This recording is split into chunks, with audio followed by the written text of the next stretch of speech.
Okay, you want to turn your microphones on? Reba, you want to turn your microphone on? You just press the button on the right. All right, There you go. okay. Tell Martin. On. There you Martin? go. Okay, guys. Oh, here he is. Sorry. You ready? Turn your microphones on. Fernando, there you go. You turn it on. Hey, and Mr. off. Velez, are we ready? Yes, sir. Hey, how are you? Okay, I'll call the meeting to order. It is 12:04. And everyone is in attendance. Do we have any comments? Nope. No.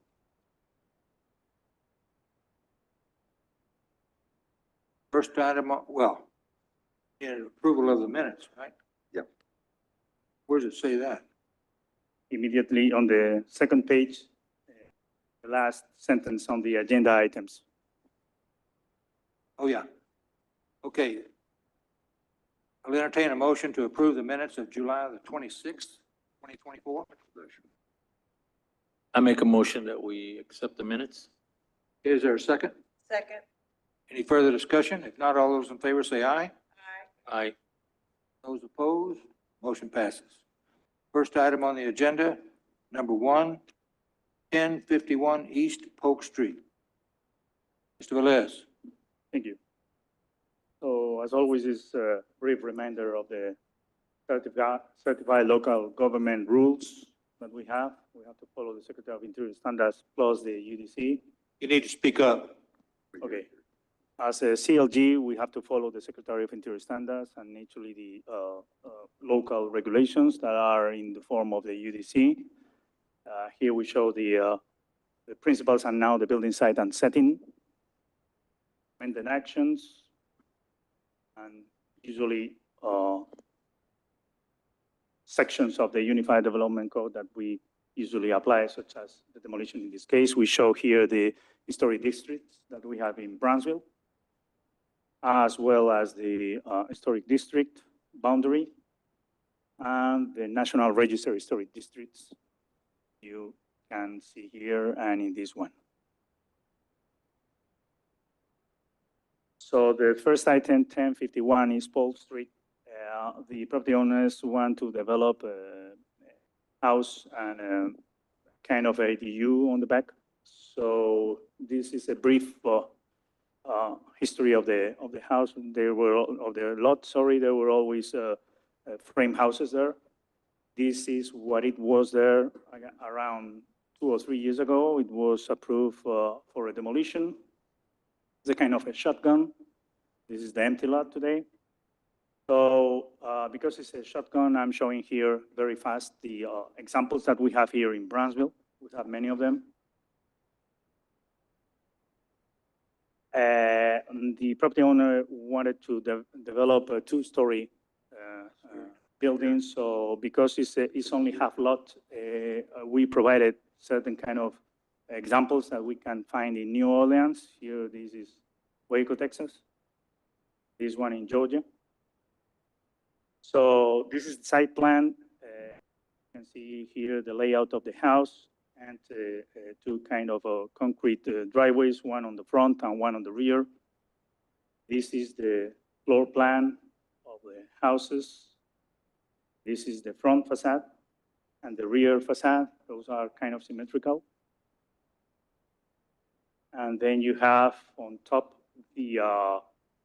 one of the elevations, and below the other one, you can see that there's a space for an open to entry or open to carport that is shown on the bottom drawing. We are going to comment the design. The property is located in traditional neighborhood. Therefore, the parking has to be on the rear. So you cannot build this kind of driveway that is shown on the site plan in front, because it's not allowed.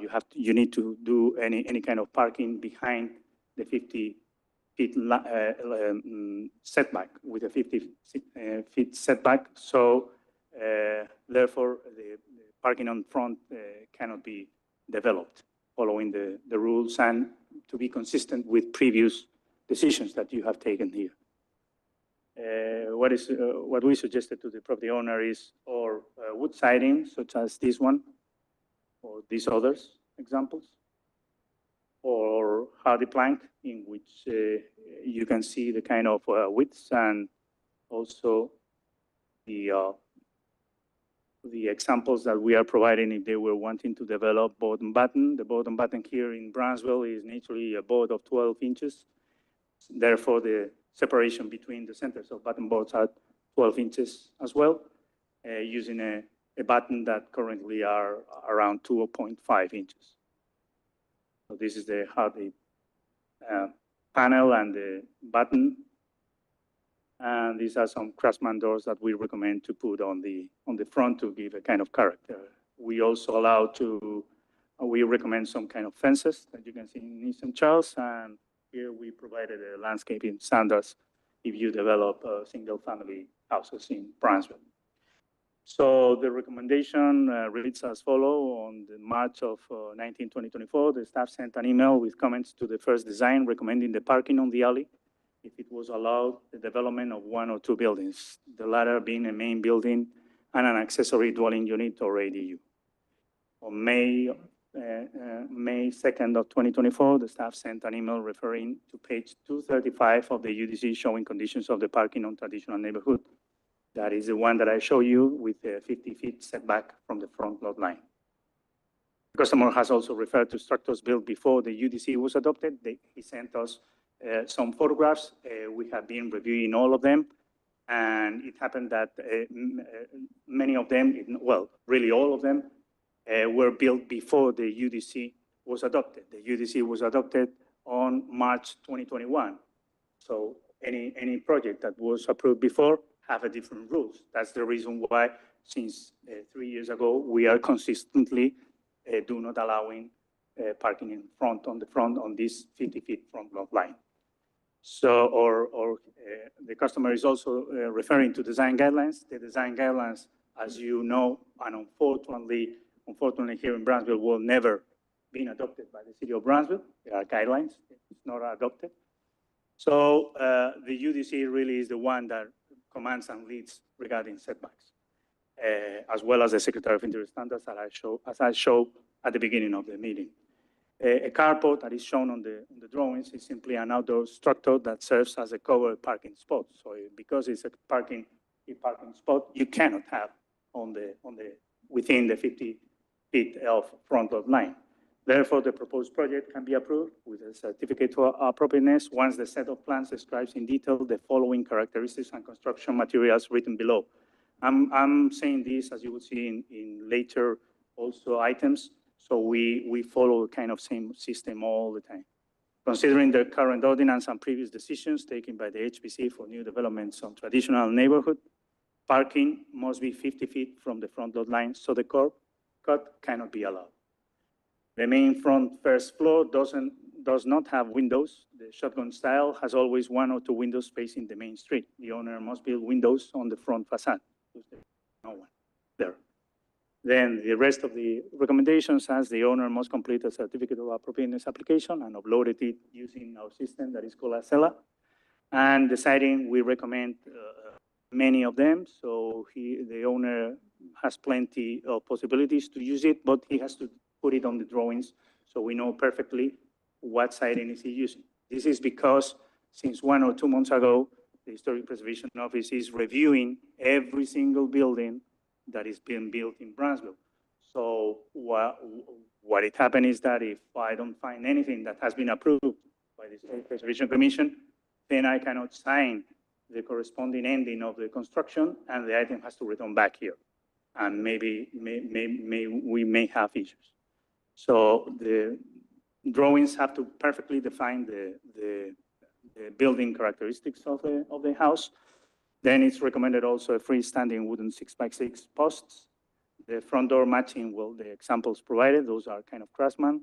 The single hung white aluminum windows, as we used to recommend, clear non-tinted transparent glass without interior lights. Windows must be described on the elevations. And the fence must be drawn, because what we find all the time is that because this is repetitive in the rest of the items that we are going to review today, what we find is that once it's finished the house, then suddenly some property owners starts to build a fence that does not follow the UDC at all. The UDC says that you can build a front fence of 42 inches high, and that's never done, or that's not very usual. So what we want is to have a drawing of a fence if the property owner wants to build a fence. If not, we consider that it's open.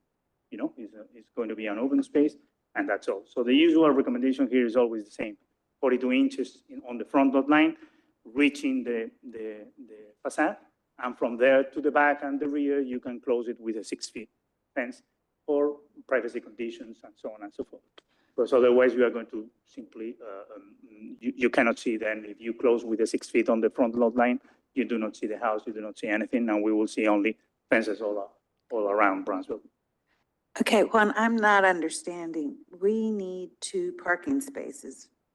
And if we put them in the back. Yep. Where, is there room for 2 parking spaces in the back? If it's only a 25-foot wide? Yeah, well. It's only 25-foot wide. That's a good question. Let us say that the It's staff, tight, I what the guess. what the staff can- is recommending is simply to do not cut the curb, because simply the parking is not allowed. No, in front. no, and I agree, but I'm just, it's tight. If you put 2, right, you can, I guess the whole back can be a parking space. Yeah, or simply you park in front for the front unit. Or you, and but because you have, I thought you said it only after 3 units, no parking was required, but at 2 units, it is one spot per unit. that's right. So So then, okay, then are you saying that we agree to the current drawing, not seeing that there is going to be 2 parking spaces in the back? And then are we going to accept that this is a front porch rather than a carport? And you're asking us to approve it, not seeing the facade, not seeing the parking spaces in the back drawn? you can I see- don't know that. you can see that on the lower drawing on the section, on the elevation, on the southeast elevation, you are seeing that they are showing an open to carport on the left that will be facing Polk, and an open to carport on the rear. That's the alley. I know, and I think they can just do extend the concrete, and it will be okay. 2 parking spaces will be there. It's unlikely that he will have covered parking in the back, because you do have a side setback. So he can just have a parking space, but not covered.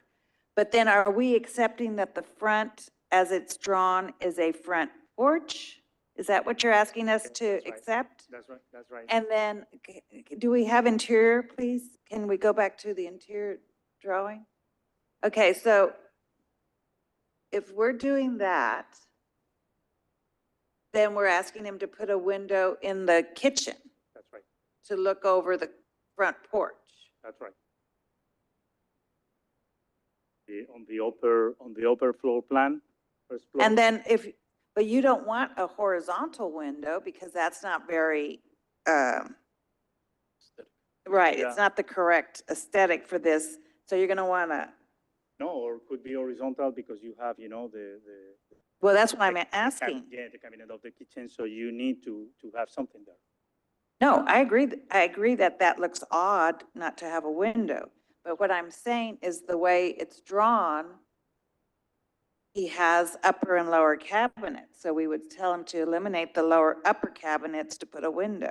Or simply use, a less, Okay. smaller window to give a certain kind of light. So, Juan, can't they put, Turn why your not put a, okay, sorry. Why can't they put a false window on the outside with shutters on it so that it doesn't just ruin their design for the kitchen, but it has the aspect of a window from the outside? No, that's, And so just put a fake shutter with Yeah. a fake set of hurricane shutters. okay, that's. Just put, Okay for me. just put an outline of a window and put Don't put it, just put an outline of the window with what looks like louvered shutters, but they're nailed down. We've done that a lot of times so that you have the appropriate long window and it doesn't destroy the design for the kitchen. Okay, now, again, are we going to say that we're going to, that is when we don't see it, we're going to say, we expect this, we expect this, we expect this, but we will have no drawing to approve, or, Yeah, I agree with you. I think we need to see some drawings on this to make sure that it does go through. Okay, well, let's see if there's anyone here that would like to speak on behalf. Would you step forward, please? Identify yourself. You turn the microphone on or button there. It's green. Can you There hear? you go. Hi, Kimberly Trevino. Okay, and your name is? Kimberly Trevino? Okay. Are you in agreement with all the staff recommendations? I'm in agreement with the window. However, the parking situation, there is not room for 2 parking spaces in the rear, which is why we have one in the front and one in the rear. All of the neighbors to each side of the property, across the property, all have driveways. I believe that it would be more aesthetically pleasing to not have parking on the street so that people are able to see the home, they're able to see the garden, trees, et cetera. If we don't have parking in the front, that would require us to park on the street. There's no room for trash cans. Again, it's a very tight area. So if we're all parking on the street, no room for trash pickup, it would make it very difficult. In the back, there's only a 5-foot setback and there's enough room for 1 parking spot in the rear. Okay. so is it 25 foot wide? Yes. Okay, well, 25 foot wide, you would be allowed to put the concrete slab. There's no 5-foot setback for the concrete slab. You just can't have covered parking. You could put the driveway. That's not the problem. You will not be able to offer the person covered parking. That's not going to be available. So my question is it typical of this committee to approve parking in the back, the fake window, and then, but we do not see it? We just say, this is what we expect, and then go forward? Well, I think what we've done in the past is establish the design criteria.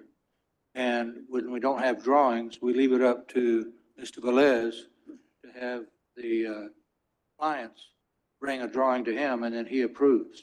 To give Okay. him the authority to do that. All right. So if there is an understanding, then we do go through Juan, and Juan has to make sure that it's actually done, because you're right. Let us. It's let- also supposed to be reflected in the minutes. Yeah, It's reflected in the minutes too. the let us say that what we follow for the parkings and so is the principle that has been consistently applied during the last 3 years is if you show, and that regards to Commissioner Cardenas McNeil, what Need to she speak has up. said is that if you want to build a driveway, the driveway has to address a parking. You cannot build a driveway by itself. Why? Because the purpose of the UDC was to have a walkable city. You do not have a walkable city if you have suddenly the sidewalks cut everywhere with driveways or with parking units and so on and so forth. So that was the reason why this was adopted 3 years ago, that in certain neighborhoods, not only within the historic district, but in Brownsville, you cannot do that. So it would be different if they were saying, okay, I'm not going to do the AD, and actually this lot was wider. I'm not going to do the house on the rear, and instead of having an entry through the alley, I'm going to build the driveway, and I'm going to have the parking behind the 50-feet lot line. Okay. Does that mean that the people would not park on the driveway? No, but the driveway is a driveway, it's not a parking. So then it has use and a goal. If later on it's used in a different way, that's not the responsibility of the HPC or the staff or whatever. By building a driveway, what you are really doing is approving a carport masked under a driveway. That is against the walkable city, and if you know what is happening is that we are enforcing to all the property owners that develop houses here to build a sidewalk. Yes. Why? Because we want a walkable city and everybody walking through the sidewalks. So the question of building a driveway in front is exactly as building a parking unit, because that's how it's going to be used, because cover or not, that's going to be a parking. And it does not address to a parking on the rear. So that's why the staff is not recommending to cut the curb. You know? And I am. So if behind you have space or not for 2 parkings, well, that's another way. Well, Maybe that, has to be addressed. I know a standard garage is 20 by 20. So I know if you have 25 feet, that 20 feet will fit 2 cars, because a standard garage is 20 by 20. So I know that. And if she has a carport in the back, then she can build a concrete adjacent to that. It will not be covered because she has setbacks. I understand that. So, and then I can go along with a fake door on the, Window. a fake window rather, a fake window on the front facade, because it does look odd not to have a window. There is nothing in what we do that I just didn't understand what you were saying. There's nothing that we do that would prohibit having 2 parking spaces at the back. No. No. Okay. No, So there's because- nothing that prohibits 2 parking spaces at the back. I know 20 feet 20 feet is wide enough for for 2 cars. She has 25 feet. I know that a building setback has nothing to do with the concrete slab. So what else would be a hindrance? You can see that the parking setbacks allowed in traditional neighborhood does allow any owner to do not have any kind of setback from the alley. You can see there on the left bottom, you see the setbacks, 50 feet regards to the setback from the lot line. Yes. And then secondary or whatever, what we need is to look after the rear. So the rear is 0 and the sides are 3. So on a lot of 50, you have to leave 3 on each side. That will mean that you still have Oh, so parking she only space has of 19. 40, yeah, you can. So she only has 19 feet to build on, because she has to have 3 and 3 on Yeah. 25. Oh, no. I have to have 5 and 5 on each side. Well, he's saying 3 and 3. That's what the property has currently. It's 5-5. No, but for a parking? Oh, not for Yeah. parking. I'm saying on each Parking? side of the property. Yeah. And our building goes further back, so there wouldn't, So we would have to redesign the entire property to be able to fit 2 cars side by side, because that Okay. covered parking has a broom above it. I So there's a see. post. Okay. then we have no solution for you, and you do need a second parking space according to what they're saying. Because it's only a duplex, and so you do have to provide one space for each. You have to. Which is why we had the front spot. Pardon? Which is why we had the spot in the front.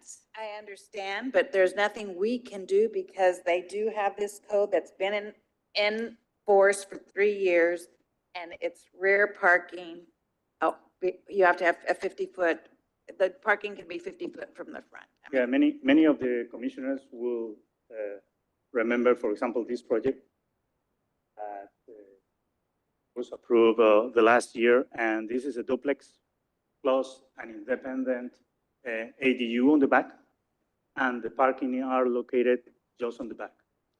So this is the classical case that we have even seen. No, but I understand what her problem is, but now everything will have to go up. It will have to be all second story. The second, the. Well, we rear- originally had 3 floors, but then they didn't approve the 3 floors. So that was gonna help. 3 floors for 2 units? So it was gonna be 3-story instead of a 2-story. That way we would have a larger space for the rear and the front to have a larger yard. Well, then, Juan, what about that? That if they make the second unit in the back taller so that they can have, you want covered parking? But the second unit can't be taller than the primary unit, is what we were informed of. They Is would that both. correct? The second unit can't be taller than the first? That would be.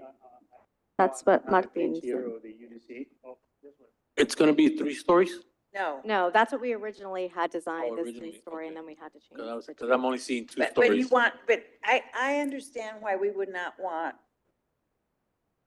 double parking in the front for a 3-story unit, like what you have at the beach. Everything's empty in the front because it's parking. I understand why we wouldn't want that. What I don't know is if we have a second unit that's taller in the back so that she can have parking, what would be the, No, the building types that, because we are going to do the workshop, you can find on the, just by coincidence, you can find on the package that I okay? gave to you, this would be an accessory structure. And the UDC says that the maximum building height is 2 stories or 30 feet, Oh, okay. Then, such as the detached residential unit is 2 stories or 30 feet. what page are you? That's page 291 of the building types, of the section of the building types. Go back to the floor plan, please.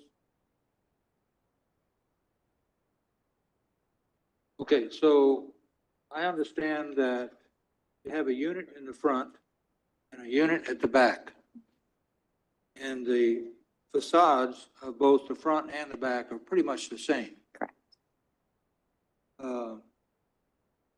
And you have thoughts of making the rear portion 3-story?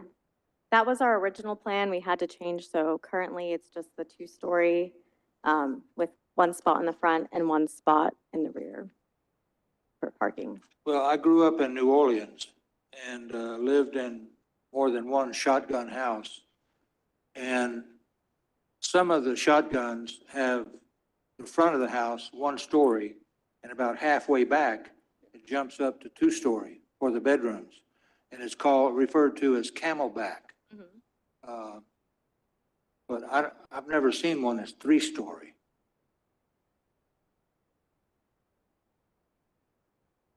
Does anybody have any other questions? Just one comment. I wouldn't mind that window instead of a fake window. If the owner wanted an operable window overlooking the carport, to bring light in, I wouldn't mind if it was operable or fake. If they wanted operable and it meets the guidelines, I would let them make the window operable. Prefer it, actually, if I was living there. Well, the comment that's for the a window. fake one was only if you cannot If you accommodate it cannot, on the inside. Yeah. And by the way, I love the fact that you're trying to bring back, this sort of a form of a shotgun house. I mean, it's a Looks really great. neat design. Thank It's a you. really neat. And we plan to design. live there too. That's why I'm so passionate about it. This is actually our property. It's not just a rental property. Okay, so then And we very much appreciate you and your efforts to do what is right for the neighborhood. Thank you so much. I was just gonna say, if it's two above, shouldn't it be two below? Even if it's fake, a two should to have symmetry up and above, or no? It just needs something besides a blank wall. Yeah, well, I get And that. it could even Okay. be, so, but I don't, you have to see what was happening on the inside, because what would be bad to have just a little horizontal window. No, no, It really needs a no, full-size. no, I whether agree. it's real or And then not. it's not a Yeah. large kitchen, so I'm sure you need the upper Yeah. cabinets. Yeah, Okay, so, but we don't have a solution for parking. So at the last meeting, you all did approve a curb cut to have a drop-off zone. So I'm just wondering why some things are allowed. I understand it's not a parking spot. I understand And the also, intention. you don't have room. You only have 25 feet. You don't have room to do that. I mean, you're, Right, I know, tight. but at least just to be able to park one. and that lot is probably 90 feet wide that we were talking about. Mhm. You're 25. I mean, it's very, you don't have room. It's a different neighborhood. So, yeah, and it's a different neighborhood. Yeah, I'd like to have a solution for you, but I really don't. The parking space is the problem. Any more questions?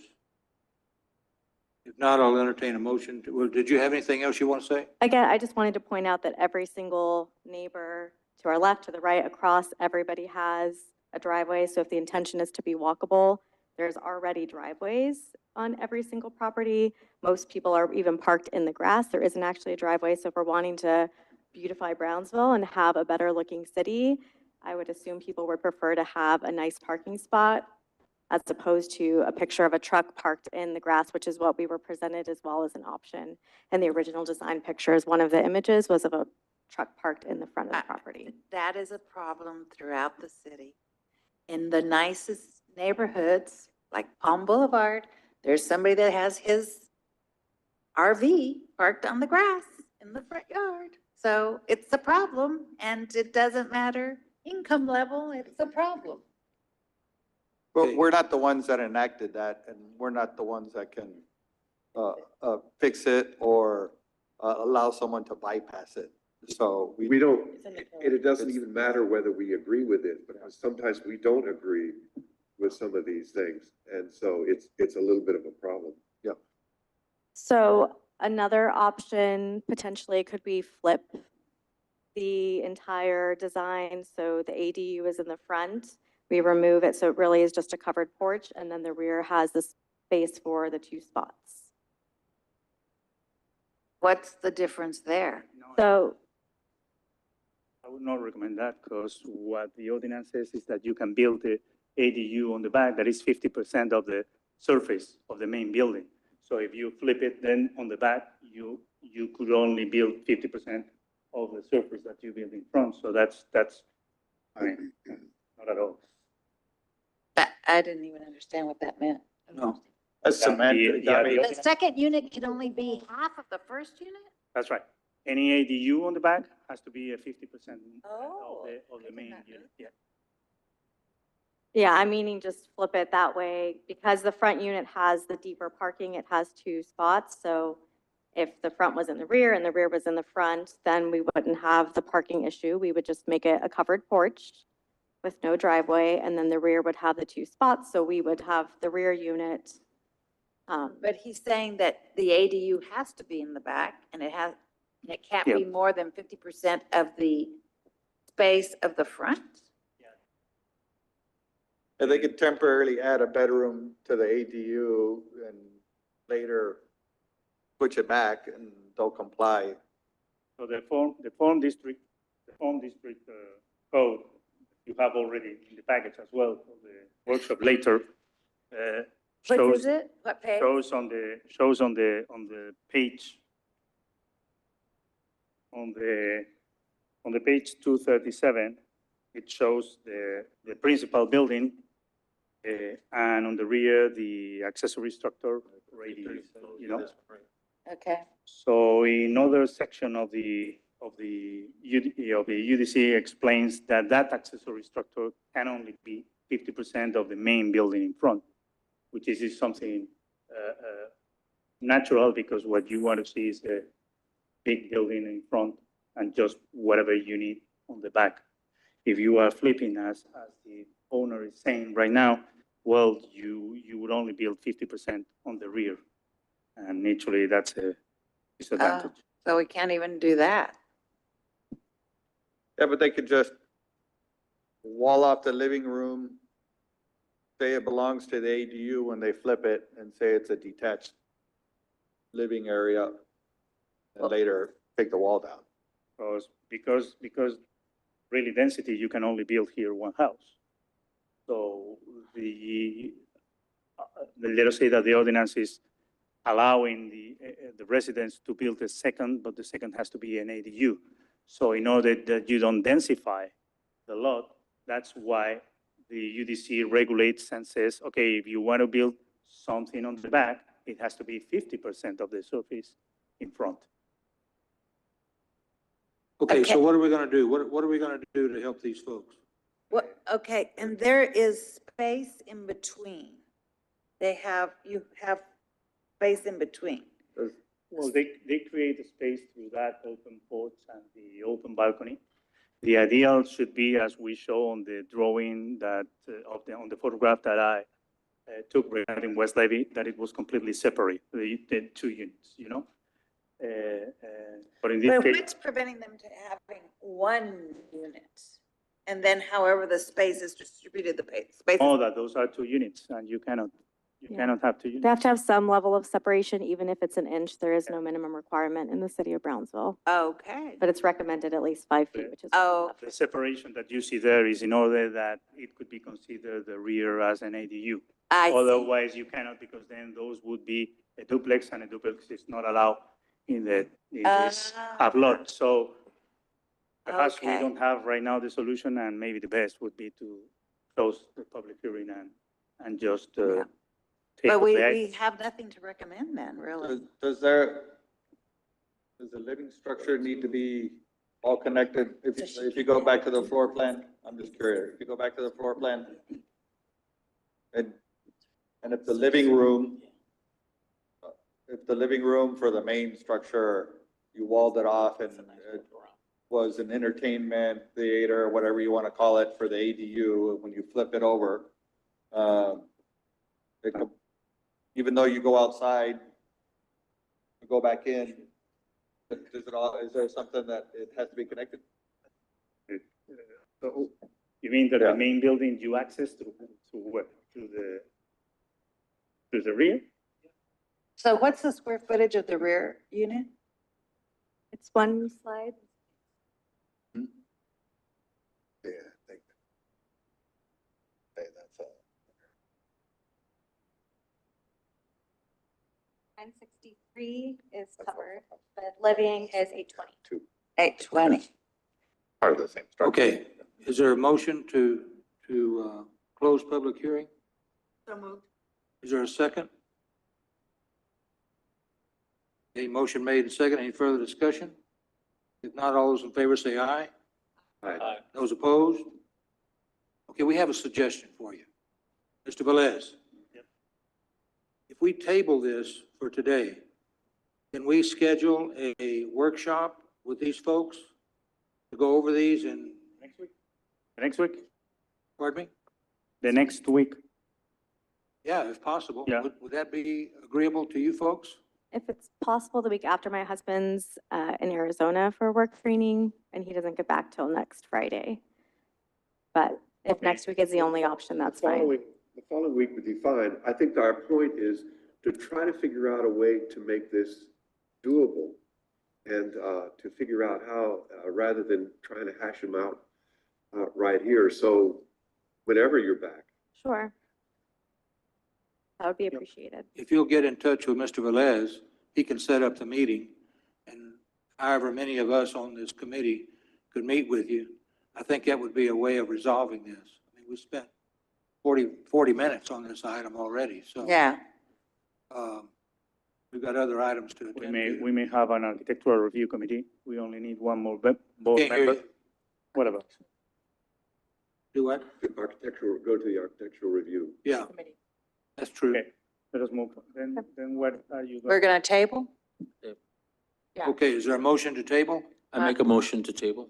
Second. Motion made and seconded. Any further discussion? If not, all those in favor say aye. Aye. And those opposed? Motion passes. Get together with Mr. Velez and we'll set up a meeting and we'll get together with you. Okay, thank you so much. Okay? Thank you. Okay, next item is item number 1205 East Jackson. Okay. This is the Delfina Felipe Sorata store. It was built by 1902, and I have the strong feeling that it was designed by Samuel Brooks. You have the original grocery store and house on the left, and then it was developed into an L. You'll find some frame structures on the rest of the lot, of the double lot. So this is the recent rehab done by one of our board members, Larry Love. Fences and the Nori and so. So they have followed a kind of a recommendation given by the staff, that is to put the addition building on the rear and to do not protrude the brick wall facing Jackson Street. So they have done.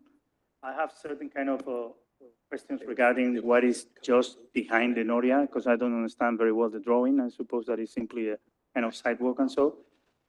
Here you have the floor plan and the roof plan. I'm bringing the roof plan because the roof on the rear touches the wall, and maybe that would be a kind of a issue for the Texas Historical Commission. This is a high preservation priority ranking house, so we don't want to mess with it. You would see the recommendations. I see that there's also, they are adding a kind of a smaller wall on the addition built. So I hope that you are understanding what is going on. They are building this kind of rear, on the low area, you would see the rear addition that is naturally lower than the existing building to do not compete. They are doing a good transition that is transparent between the buildings. They are using a different brick, so it can be read that is a modern one. And these are the renders that explain quite good what is pretended.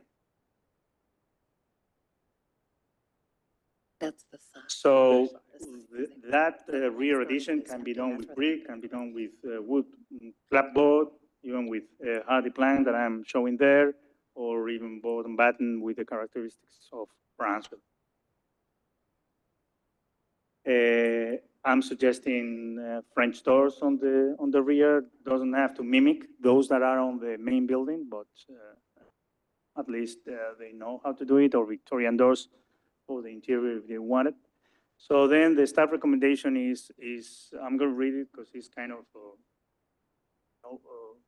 because of the significance of the building is important. The historic building may be eligible for listing on the National Register of Historic Places as indicated by the 2018 City of Brownsville Historic Survey. So the 2018 already says that is individually eligible for an NRHP, which designated the building as a high preservation priority ranking.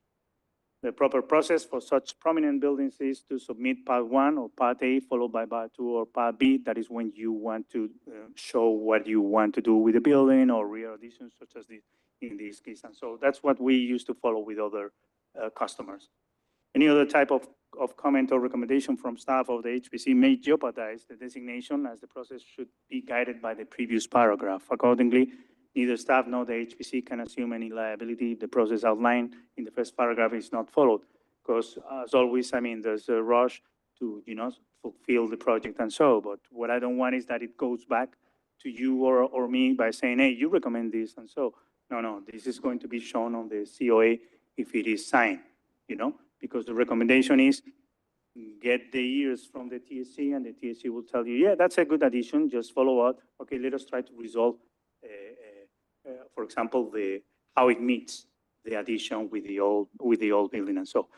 Therefore, the proposed project can be approved with a certificate of appropriateness once the set of plans describes in detail the following characteristics and construction materials written below. the owner must complete the COE application. The walls on the facades of the addition can be constructed of brick or wood siding or even fiber cement. What I'm suggesting is 6-on-6 wood posts for the rear porch. The windows, because there's a window, I think, that facing some of the facades one-on-one. French doors, like the historic building, not necessarily identical, but with some slight differences. And the roof of the addition is some detail that maybe have to be reviewed in order to have any kind of an independent structure, because that's always repetitive. And the TSC always says that with even parking or carports that you may find attached to historic structures. They always want an independent structure and the roof without touching the old house and the existing and the new carport to be built or already built. So those are the stuff. Okay, is there anyone here to speak on behalf of this project?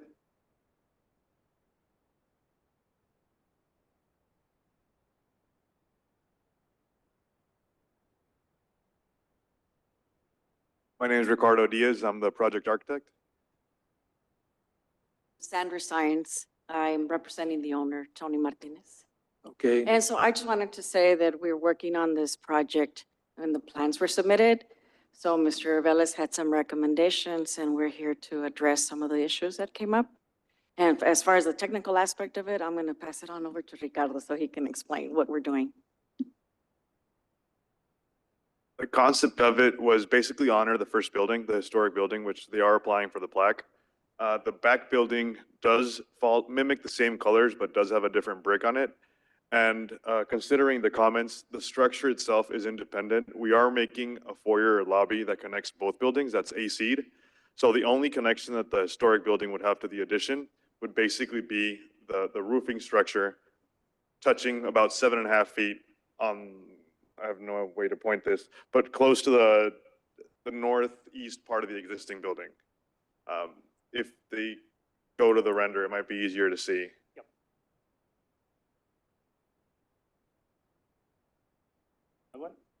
Sure, that works. So the left side is the proposed building, which has a much larger brick, and the left side the historic. We made a complete transparency, so it's a glass throughout, so you can see the distinction between the addition and the current to not create any confusions. And the only connections for the structure would be where the roofing touches that building, simply to be able to seal the air-conditioned space. In regard to the French doors, we did make the change. So they do mimic the front doors, but they have their own style as to not create any confusions. And I believe those were the points brought up. I don't know if the committee has any other. okay. I only have one question, sorry. What is the, I see some kind of green space surrounding the Noria on the back. Oh, What are those square? those are just pavers in the sense from the street, Right. from the 12th side street. We didn't want the building to protrude more than the original building, so we pushed it back. Yeah. And that created kind of an awkward space since there's the well in the center, the existing well. So kind of to frame it symmetrically, we had to create some sort of garden and low brick wall to not lose that symmetry in the courtyard. So what is considered is simply that the Jackson Street, it will be the main facade, because it's a corner building. So taking into account the Jackson Street as the main facade, that's why the addition is located on the back. And they also work on the addition to do not protrude from the older buildings. So if you just stand up in front of the Jackson Street facade, you would not see the addition, just moving away from the limit of the old building. But you're going to have a brick wall. A brick wall will be on the 12th Street side all the way to the alley. Is that correct? Isn't that? I thought I saw that. Yeah. Yeah. You're going to have a brick wall. That wall's already existing. Oh, so the new thing is behind an existing. Correct. So Fence. only the structure on the left side that's connecting through the glass is the proposed structure. It's kind of an L that mimics the existing L of the building. Okay, and the fence is original. It's existing at the moment. And then on the bottom, there's a wall that I guess distinguishes the new part and that it goes over the over the roof line? That's the existing structure of the building at the moment. Oh, that is? That's the only area where the roof touches on the right side, simply because we have to make that area AC.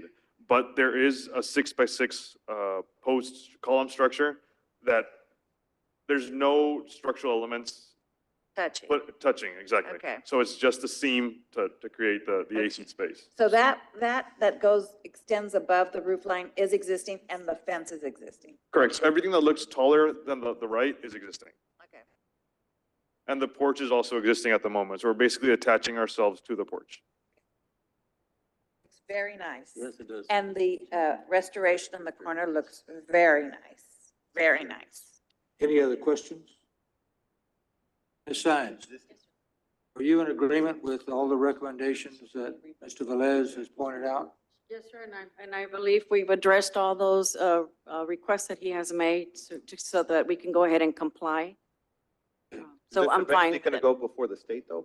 Do what? Is this? Goes It to is the at the teeth. state. Oh, they're already It is doing it. going to the state. It's going to the state, so this isn't a final, we're not making the final approval, the state is gonna be making the final approval, right? We Assume do. so. Well, I need the approval so that we can move forward on the permitting process. Okay, but with the proviso that we're saying it's fine, but we don't know what Texas Historical Commission will say. is No, no, fine. they haven't, okay, they haven't moved on the individual designation of the building or on Part B to be approved on the addition, on the introduction, on the introduced addition. That's why the risk is on top of you. If you accept it, what it can happen is maybe is two things. They agree with the addition, and then if they go through an individual nomination, they will get it. Or they will say, oh, you have impact too much on the original structure, so you cannot be designated right now. Those are the risks. Okay, so are there any other questions for Architect Diaz or Ms. Sines? Any other questions? If not, I'll entertain a motion to close public hearing. So move. There's a second? Second. Second. Okay, motion made and second. Any further discussion? If not, all those in favor say aye. Aye. Those opposed? Passes. All right, I'll entertain a motion.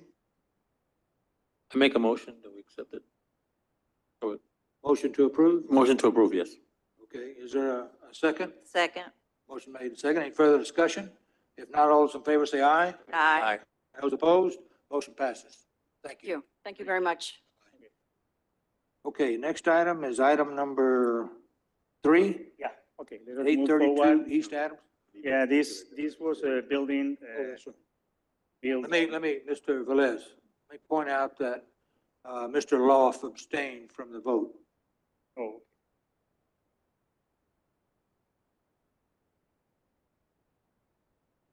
Okay, okay, this is item number the, 3. this was it was built on 1981, and Jaime Adrian Furniture Store was located here.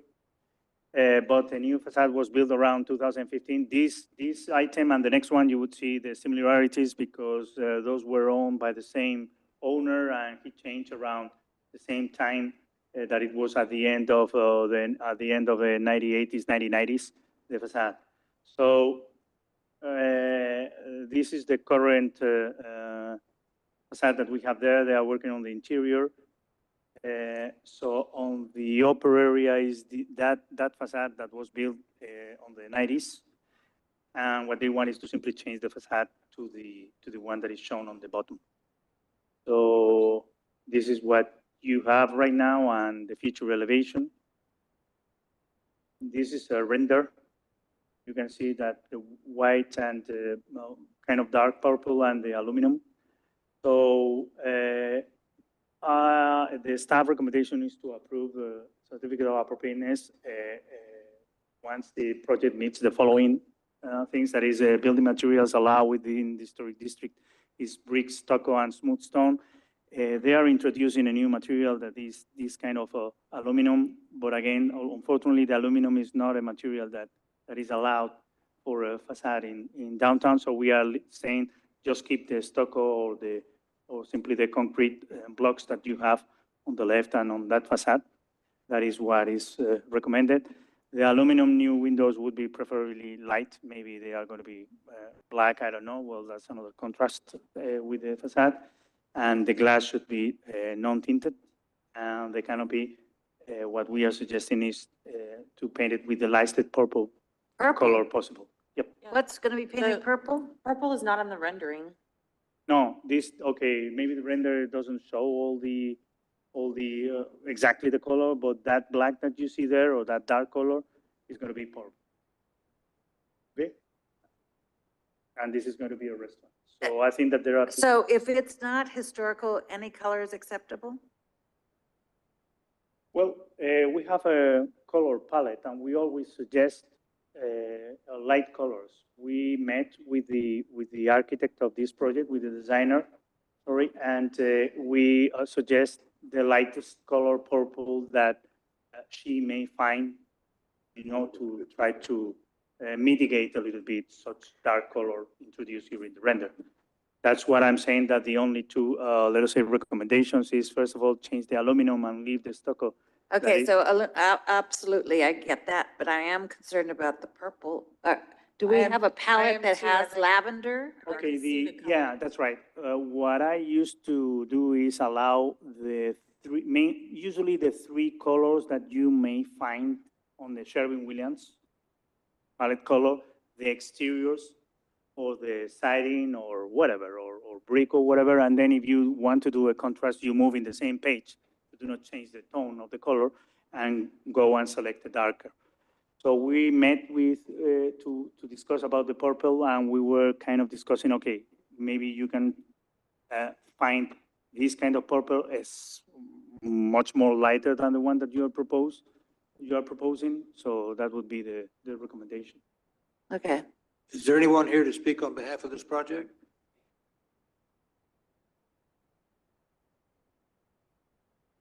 Probably this is the render that you guys want to see, that you cannot see it on the computer. And we went with the lighter colors. So then the only remaining thing,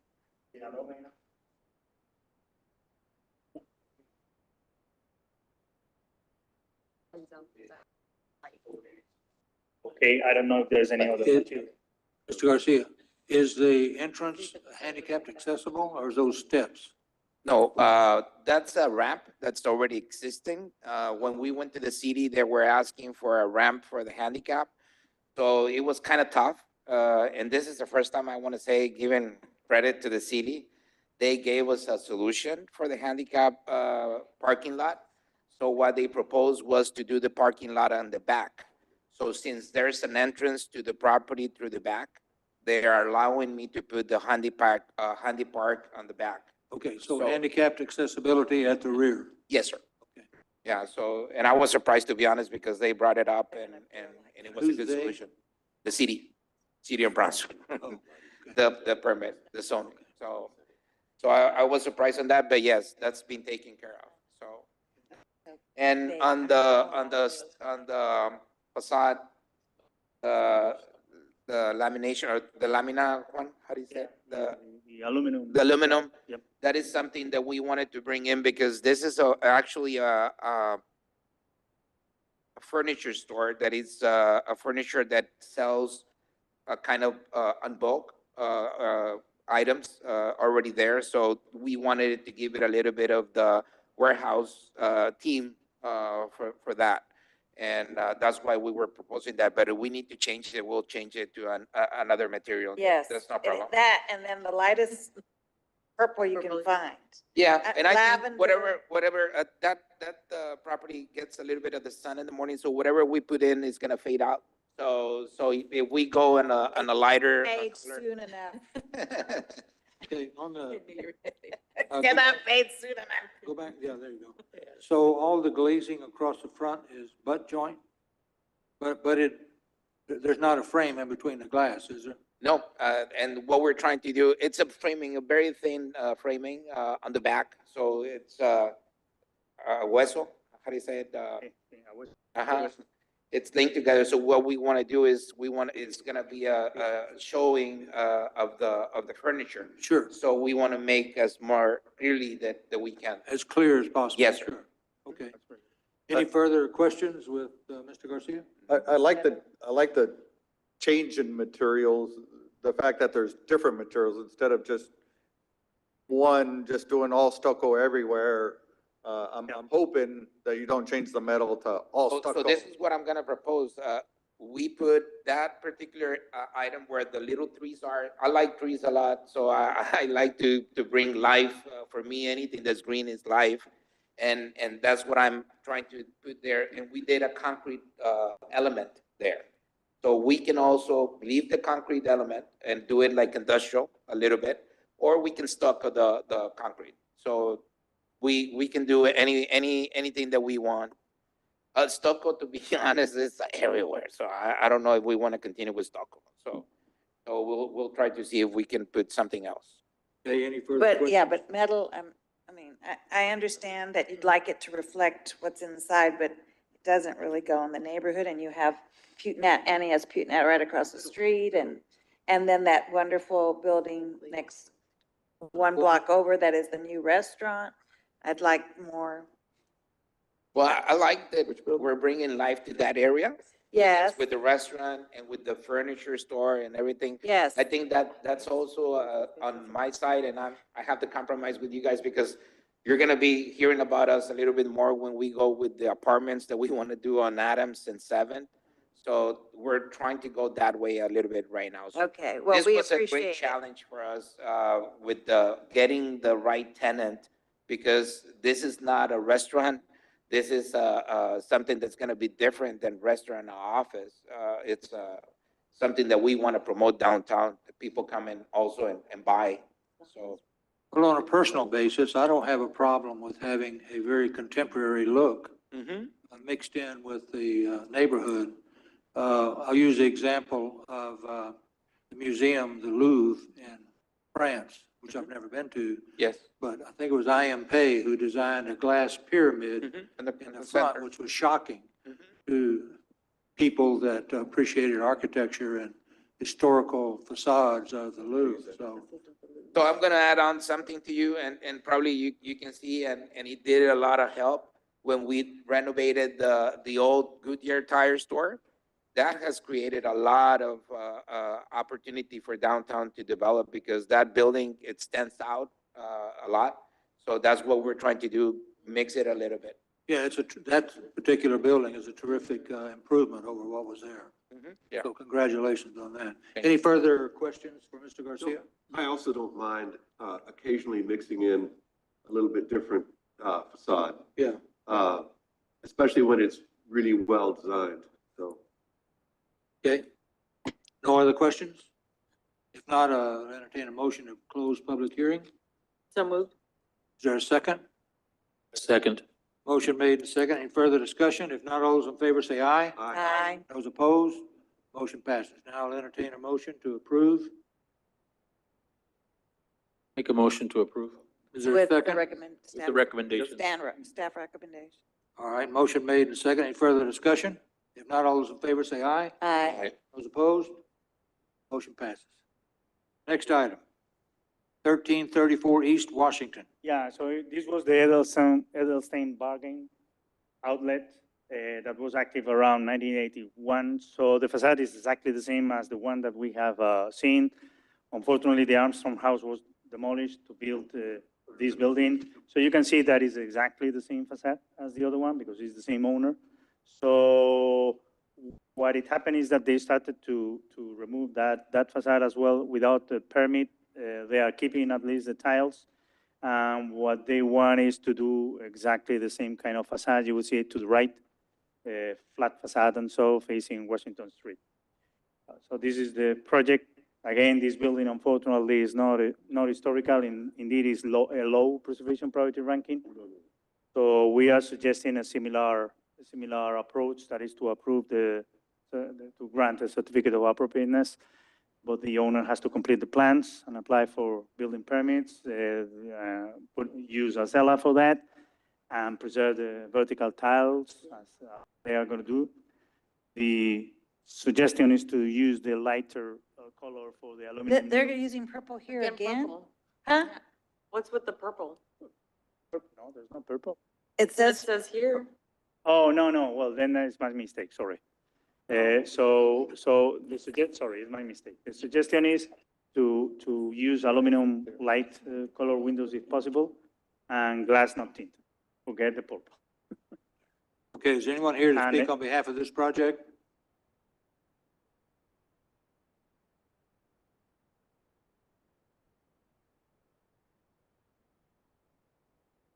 Yes, ma'am, your name? Selena Lanis? Okay. Are you in agreement with the recommendations of Mr. Velez and his staff? yes. Okay, does anybody have any questions? No? Okay, is there a motion to close public hearing? Is there a second? Second. Motion made and seconded. Any further discussion? If not, all those in favor say aye. Aye. Those opposed? Motion passes. Okay, thank you, ma'am. Thank you, sir. Now I'll entertain a motion to approve. Motion to approve with staff recommendations. Is there a second? So you're gonna take the purple off? You're taking the purple off like No that? purple, yes. Okay, all right. There's a motion made and a second. Any further discussion? If not, all those in favor say aye. Aye. Those opposed? Motion passes. Next item, number 5, 1616 East Polk Street. Okay, this is the Reina, it was the Reina house, so I call it Reina site. It was demolished. You can see here that it was kind of a shotgun, a frame shotgun. That allows us to recommend some building materials. This is the current lot. So what you find here is several shotguns that are contributing or minimal traditional houses or lot lines. Another one. So what had happened with this one is that the owner was not satisfied with that rear parking. He just left before. So therefore, the item has just fall down, okay? Because he was not in agreement with that, but he just let us know at the beginning of the meeting. So this should be simply tabled. Recommend tabling? Tabling, I mean, he told us that he would prefer to sell the property and find another one where he can build 4 parking spaces for his family in front. Okay, good luck. Okay, so what do we do? Simply Table it? It fall down. I don't know how would you say, or how, Lina, how, when a property owner just do not want to move forward on an item that he was wanting to be reviewed, what would you say?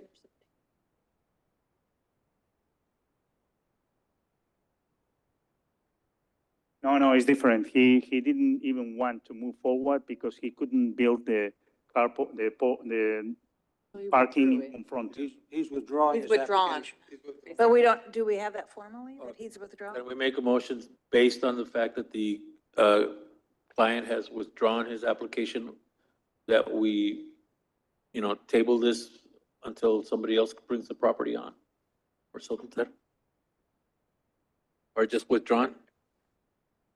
No action. Yeah, Okay. withdrawn is no action? Yeah, Okay. thank, that's what I was looking for. Okay, so no action? All right. Number 6, 115 East 11th Street. Okay, this is the Palmira and Lupuria site. Started here, you would see here on the sample, the sample map shows to the right, 1957 a metal addition on lot 12 and a rear 2-story house that they built. So the contributing houses on the surrounding, in order to have a kind of knowledge and see where are we going, is this beautiful national folk that is located in McNair Drive.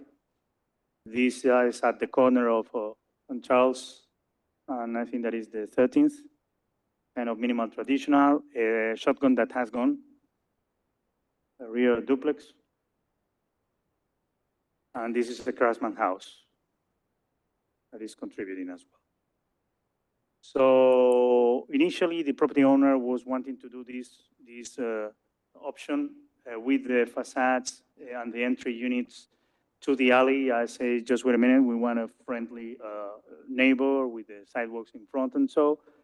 So he says, okay, I want to introduce this to the board. And after 3 doors are facing, are facing the alley. So what I suggest him is an alternative that is, okay, you just move every single floor plan so the entries can face 11th Street. So you can see here the units move to the right nearby the alley, and then the front facade would be like this. It's not ideal, but at least you would see the houses, and also you would not be facing the alley that is like this. Okay, that's the alley. So somehow the staff was recommending the other facade, the option 2. the lot is empty right now. Yeah, that's right. So here, why a triplex, you would ask? Okay, this is downtown edge, and in downtown edge, the minimum houses that you have to build is 3. So the property owner is obliged to do 3. He cannot do 2. He cannot do 1. He has to do 3. Why? Because the downtown edge, let us say, zoning district was to densify certain areas of Brownsville. Those are the surrounding areas to the west of downtown, and nearby the downtown core. That's how the UDC was approved. So there are certain pockets there where you have to build, or you can build some more, but that was thought in order that you can do kind of, how you call, townhouses or houses in 2 levels, not in 1. We discussed with the owner, he didn't want it, he only wanted 1. The ideal would be to have 2, simply 2 heights, and then you have the apartments. But well, this is the idea of the owner to develop this kind of triplex in, as you can see, there's no need of parking units here as well. So it's densify, and the question of one of the board members before was, where are they going to park? I don't know. Maybe in the alley. That's the reason why he was addressing the first option to the alley. Okay, so I'm a little, this is the 11th Street facade? Yes, this would be the 11th Street facade. You go back to the floor plan. The alley's on the right. The alley is right there at the bottom of the drawing. And this is, sorry? No, Okay, this is the option. Okay, this is the option that is facing the alley, the 3 entry doors. You can see there so the first door is on McNair Family Drive. no, this is rear lot. The rear lot is located behind here. Yeah. Yeah. That's what I was asking. So this house exists? That house exists, no, that house is the one at the corner of the lot number 12. Okay, you can see here on 1957. That frame house, 1957. Okay. 1957 is this lot, the one at the bottom of 19? yeah, the yellow house is the house that is facing Fronton at the corner. And we are talking about the rear lot that includes half of lot 11 and 12. Oh, so it's Okay. a full lot. So it's a full lot, but Facing 11. facing, that's it. This is Okay. facing 11th Street. Okay. And Yes, this I is the get other you. one. So, considering the design and the floor plan that they are introducing, that is this one, you can see the window there in between 46 degrees and 0. That's a window, and then the entry to the right, and then the rest of the entries on the back. So that's the reason why you can see only 1 window there. That should be a kind of single home window, not that one. So then this is going to be the kind of a facade that you are going to see from 11th Go Street. back to the layout, please, for me. Can I suggest just moving the doors? Move one? Well, if the first one on the left, if you move the door to the other side of the family room, then just the middle living unit, yes, open the door to the alley, and I mean, it just won't be as squished together. But we wouldn't want it on the alley. You wouldn't Well, want the door on the alley. No, Are you here to no, no. speak on behalf of this project? Okay, step forward. Are you in agreement with the staff recommendation so far? Yes, Excuse me, what is your name? Genaro Mercado. Genaro what? Genaro Mercado, Mercado. like market, Okay. yeah. Oh, Um, I know you. Don't you? Did you used to be married to Christina? No. My dad is married to Cristina. Oh. Cristina Mercado is my mom. Oh, okay. Then I don't know you. I know your dad and mom. I'm a spitting image of him, so. Yes, Um, okay. yeah, so, the option that we kind of like is option A, you know, for multiple reasons.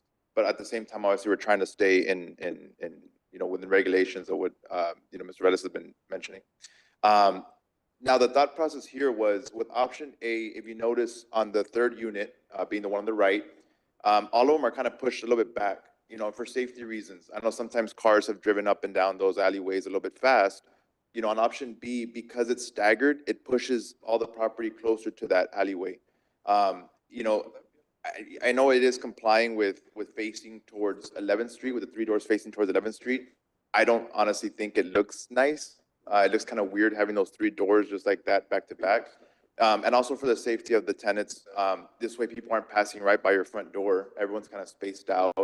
That alleyway does get used a lot. It is quite wide. And our thought process in looking into this was, you know, you're dropping off your, you know, groceries or, you know, husband leaving the wife and kids. You can actually drive straight up to that front door and have them get in, you know, relatively easy. Plus having the 3 facing forward, it does actually look kind of nice. It is an open area there, so it's not going to be a hidden, you know, front door or a hidden, you know, view.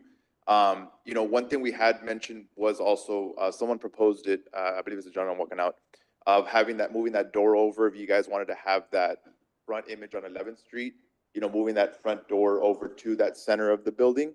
But, you know, this is the option that, you know, has a bigger size. A lot of times whenever we do build out, I like to think of it as if I was living there with my family, what is something I would want and what kind of, you know, livability would I be looking for? And that ease of entrance through the alleyway is more optimal. And then having the, you know, like this layout, it provides for bigger sizes throughout the units. To have those 3 bedrooms, the 2 bathroom, the stuff that's a little bit more popular from what we've seen in our time, you know, in real estate. You know, those 3 bedrooms are huge. And this way it gives them enough space for, you know, those larger families and ease of use. And of course, the safety of pushing the unit back a little bit. Mr. Bailly has a suggestion for you. Fernando?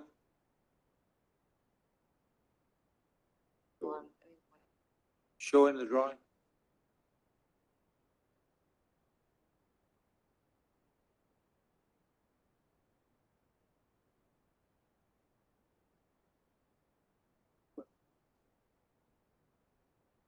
I don't like the idea. I don't like the idea of the doors facing the alley. The idea of the staggered was also, what it was discussed is to move also Can't hear the you. open. Need to speak up, can't hear you.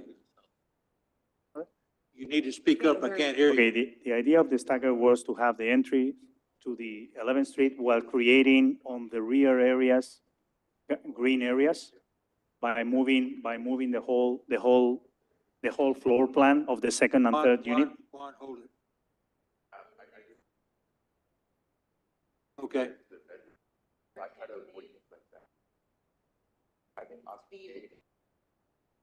Okay. Yeah. Fernando. Come back. Just come back. Back to your spot. Quit walking around.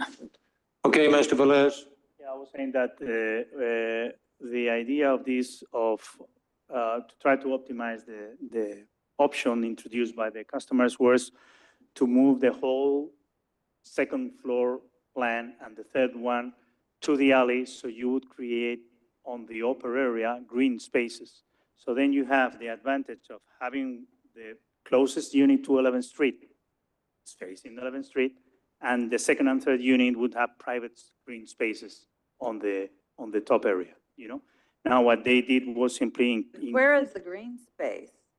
No, there's no, okay, you can see here in this option, in the option 2, you can see the green space on the lower, on the last building, you know, on the third unit, on unit Yes. C. And exactly that was the idea on the second building, but they have extended, you know, because if you were taking exactly the same layout as in entry A, as in unit A and C, you would have also another bigger space on the second unit as well. sidewalk over, this You know? would be a small green space. Okay, so, I mean, I'm fine with them creating green space. No, that was the reasoning. Also, the reasoning was, why don't you build a second unit on the second, a third unit on the second floor, so you leave the whole rear free, and then you put the parking there, and so even when it's not required. So we enter into the discussion with Mr. Mercado Senior, and he said, well, that's more expensive, those are second floors. From an insurance point of view, also, it's not very advantage to us, and blah, blah, blah, you know? So what I was trying to do is, okay, if you have to densify, just densify, but you do not create the conflict of having three units, one behind the other, on a lot that is only. But there's half no lot. rear access to those green spaces. No, that would be, those green spaces would be accessed through the unit B or C, if they were, I mean, you have the green space, but how do you take advantage of it? well. There's no way to get to the backyard. You could have a small front green. Yeah, space. maybe If you in move those- That sidewalk, Yeah, and maybe instead of those windows, you would have a kind of, each person could at least have something whole for a door. little barbecue. and that's it. Mr. Mercado, did you have a discussion with Mr. Bailly about his recommended changes? Yeah, we had talked about option B, and part of the reason why I wanted to come in and speak to you guys. Which is option B. The word staggered. That one. I wanted to see if there is a way we can make option A work. Where we're both complying with, some of his recommendations and the overall, like I said, the livability of the place. We are going to be obviously using the materials that, he's recommending to give it that historic look. As right now, you guys saw the elevations on the roofs, just matching that. But historic style. what advantage is it to you to do? I mean, I prefer the second option, the staggered. What is the advantage to you to do the first? So it pushes back from the alleyway, the building gets pushed back a little bit because now the third building isn't so forward. And that's gonna be right on the alleyway. Like I said, a lot of cars do pass by there. It gives them just a little bit of space. That way essentially it would be more in line with the house that's next to it. And it gives that front yard, to avoid any accidents or anything, just in general. Also this. I think it protects them more staggered than having it straight across, in my opinion. Well, it's because the staggered You're concerned one. about liability. You said somebody ran into your friend's Yeah, my house or neighbor. something, but if you have it straight across there, any car could come and take out 60 feet of building. Instead of here, they're gonna run into one of them and stop. Yeah, because I think if you're worried about liability, the staggered route is, somebody running into someone.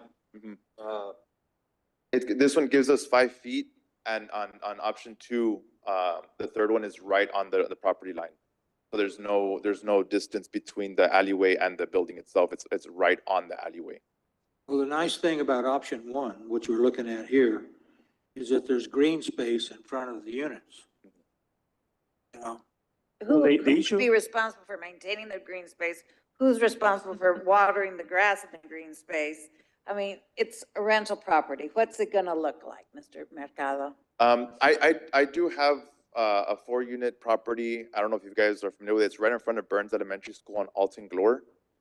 We kind of had a similar discussion when that came about, and if you guys ever pass by there, you see that all the greenery on there is all well maintained.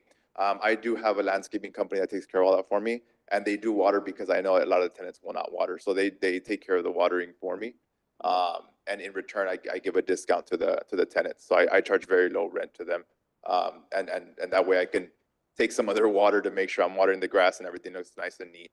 So that is something I do take into consideration because at the end of the day, I do want to make sure it looks nice as well. And the more that downtown is, emerging and looking nicer, I want to keep up with it as well. So that was the reason behind option A. And like I said, I wouldn't be opposed of moving that facade from unit 1 over to face 11th Street, which is what Mr. Bailly? Mr. Ayi had proposed, to give it that look to 11th Street. And then if we could leave unit 2 and 3 untouched, it would still work and it would also look nice towards. Well, all of this encourages people to park on your green space, to be in front of their house. Well, Mrs. McNair at our last meeting made a comment about a project on Palm Boulevard. She said landscaping sells the property. And so I like the idea of having landscaping along here. Yeah, I'd be worried about people parking on their grass. That's what they're gonna do. You're not gonna put up a fence. They're gonna use part of the driveway, part of the alley, and part of his landscaping and park their car right there in front, rather than have it on the street. From a urban point of view, and if you remember what we have been approving maybe 5-6 years, we stopped approving buildings facing the sites because what we want is simply entry doors to the main streets, number or name. If you were going to allow the option A, that I think that is more clean, but at the same time is facing the sites. It's How- facing the alley. It's The- facing, It's facing the alley. well, it's facing. And this gives them, unless he puts oak trees, they're going to park on Yeah. his landscaping and they're gonna take the 5 feet and they're gonna park in the alley. I mean, Maybe he puts a fence along the alley. So they can't park on the grass. well, What about, I'm sorry, just to add on, just for the elevation's sake, on option A, just moving the door on the family room to, what was it, 11th Street? Yep. Where the dining And is. adding a window in the dining and adding a window in the family, and at least from the front, from 11th Street, it looks like one residence.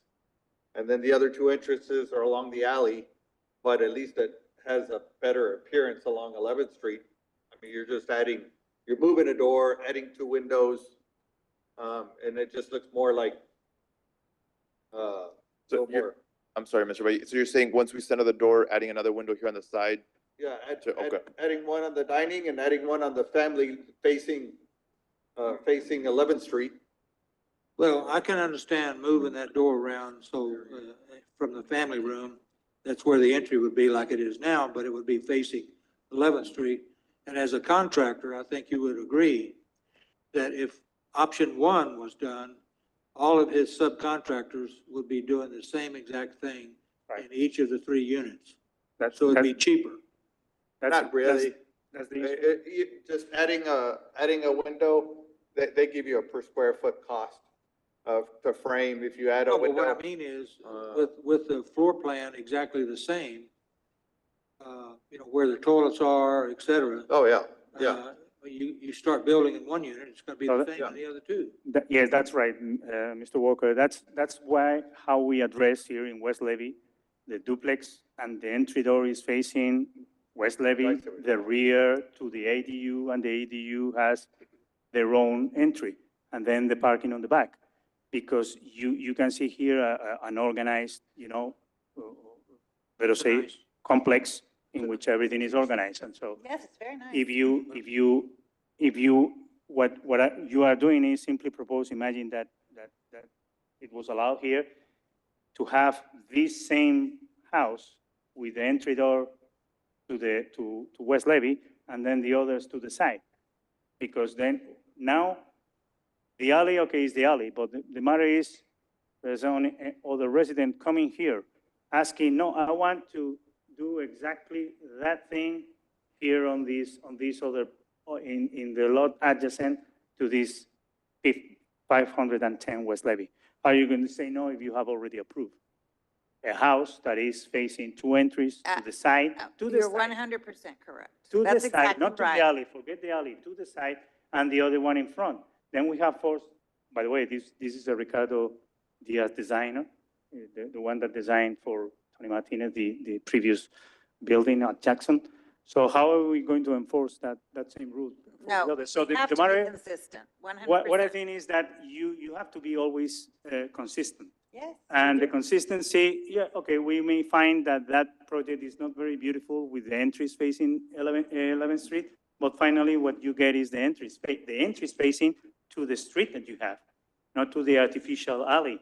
And because you create other problems, but you create other problems, not for the future renters, you create other problems for the rest of the decisions you have to take later on. That's right. So, That's right. Okay, going back to option one, well, let's stay here on this picture.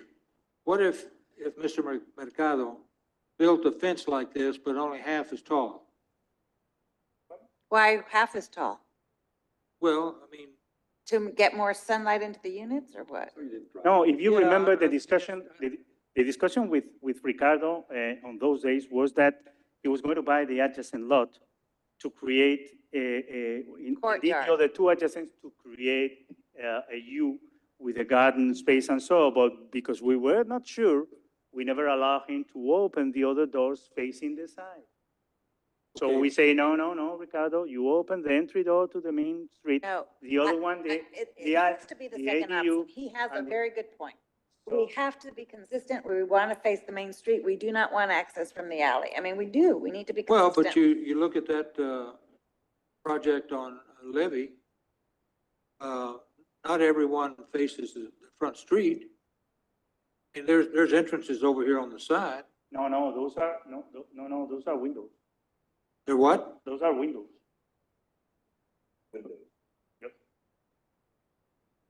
They go in through the courtyard? Oh. Yeah, I think it makes more, they get more grassy space on the other side. He's gonna maintain it, so they get actually better yard. Because the little space in the front is useless. Go to option two. Yeah, the discussion of option two was you move all the houses, because remember, you have here three rectangular same surface areas.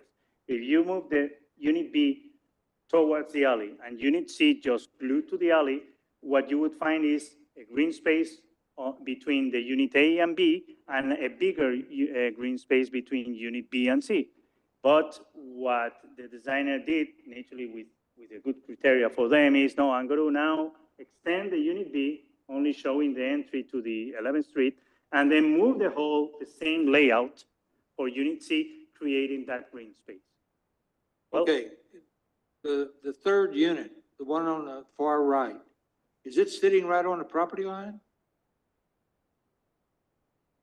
Because it looks like it is. Yes, he says it is. How can you do that? That's a good question. Yeah, we were told that that's essentially the limit for the property build out. Okay, was if on you the go, this is, I think, that downtown H, no, isn't it? I think that is downtown H zoning, so if you go again to the, Uh-huh. to the package and so, page 231, it says, front setback,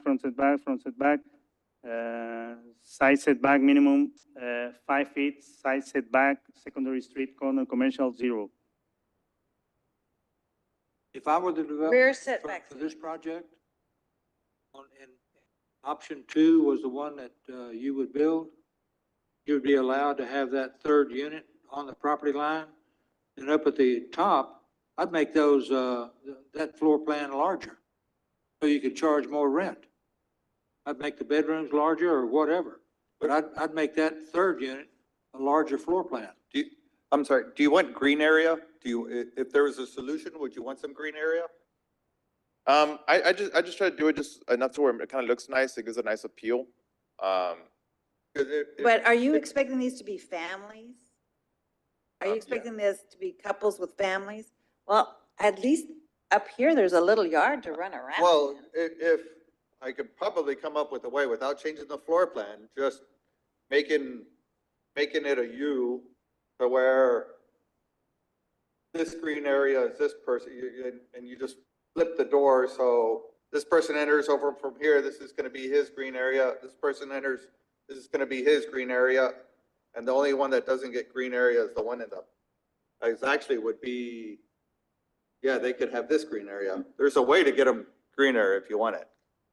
I mean, nobody gets this, I don't know if you can do this, but everyone can take, like if children want to play, they have at least this little area to play. What, They'll stay longer if you give them, you have rental, they'll stay longer if you at least have something for a barbecue. not, you know, not to run, but if you at least have something for a barbecue pit. Yeah, but how do you get to it? How do you get to that area back there? If you stagger them and you just have just flip it. The one in No, the what I middle. mean is, there's no door back there.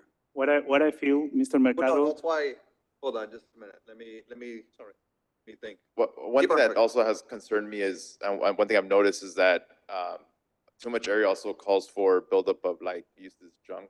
They'll have like old pools, like all just bunched up in the back with a bunch of like just random things that people just throw out there and it starts to give it an ugly look. And I say, because I have had to tell some people before, like, hey, can you guys clean up a little bit? Like there's too much junk outside. So when you allow too much space, it does open the doors for more room for play, but also opens the doors for more room for buildup of clutter and But junk. you're maintaining it so you can throw it away.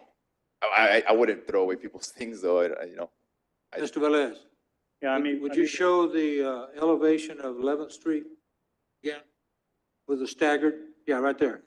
You understand, Mr. Mercado, that elevation right there does not exist in real life. I mean, they're not 1, 2, 3 across from each other. They're recessed. So you don't really see 3 doors in line like that. You follow me? Because the middle door and the door on the right are back. Yeah. Okay. Yeah, my concern also was just like, I mean, person from unit 2 and 3 are gonna have to walk by unit 1's door every single day when they're walking in. And I don't know, like Well, they would anyway if they're walking in from 11th Street. well, it's offset on a little walkway that's put there and it's still pushed away from the door.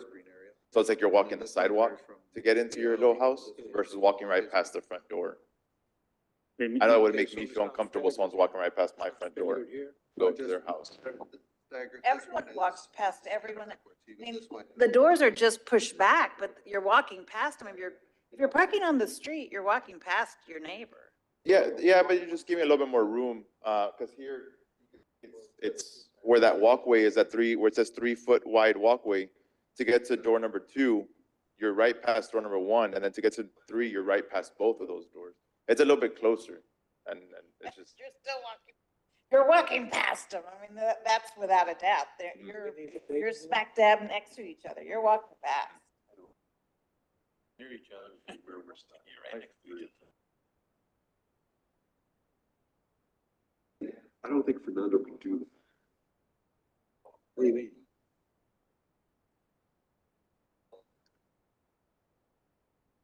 Because it didn't mean it's a conversation. Yeah.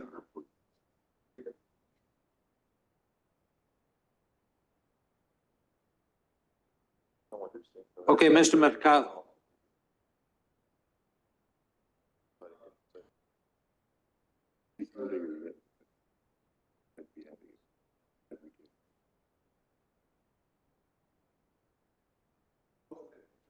You can't do that. Breaking all the rules. Mr. Mercado, Yes, sir. which of these 2 options do you prefer? I do like option A. Option A? I prefer option A, yes. Option number 1. Okay, we have any other questions for Mr. Mercado?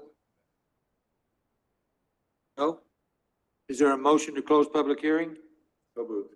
Is there a second? Second. A motion made and second. Any further discussion? All those in favor say aye. Aye. Those opposed?